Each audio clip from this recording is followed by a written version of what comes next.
Hello everyone, welcome back to my 25 Days of Christmas. Moving on to number 22, we have Family Matters, Have Yourself a Very Winslow Christmas from Season 2. Overall, I think Season 2 is the strongest season of that show, and the Christmas episode is a great example because there have been many throughout the years, but in general, they never quite worked, especially in later seasons as Laura just became mean-spirited. But here, this is the one Family Matters Christmas episode that I think truly nailed the sentimental,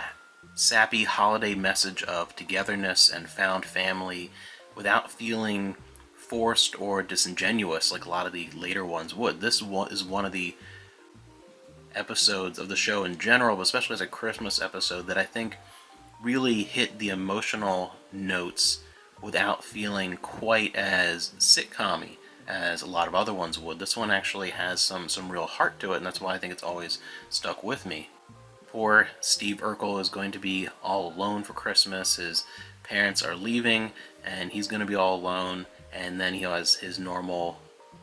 fun afternoon turning into a tiff at the Winslow's house as his clumsiness has him crush an old-fashioned Christmas ornament that is a favorite of Laura's.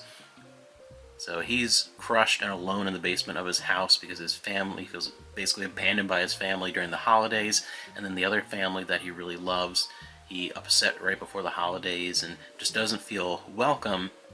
And you also have the very kind of sweet, innocent side of Urkel, where he has a real belief in Santa Claus, and he tells little Richie that Santa will give him the hottest toy of the holiday season, even though it seems like they're not going to be able to get it because this Freddy teddy bear seems impossible. And we get some really funny scenes with Carl trying to grab that, and you see all the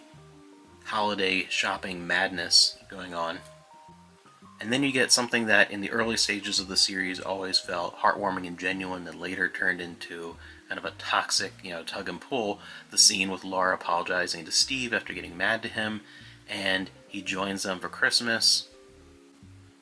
And you get the kind of Christmas miracle, sappy moment where Eddie and him were challenging each other on his belief of Santa Claus, where he wrote a letter to Santa Claus, and he's like, oh, proof will be when my Christmas wish comes true. And not only is that hard to find Teddy miraculously there, that Freddy Teddy, but they go ahead and read the letter that he wrote to Santa Claus in one of the most touching moments in that entire show. Again, the real example of why I think this is beyond the typical kind of sitcom sappiness level to something that feels genuinely heartfelt. That reading of how much he loves the Winslows and how his Christmas wish was to be with that family and how much he cares for them and they care for him in return, and how he feels really a part of that family, and he gets his Christmas wish of being with the Winslows on Christmas, and it's just very sweet and happy, and I think it's just a wonderful Christmas episode.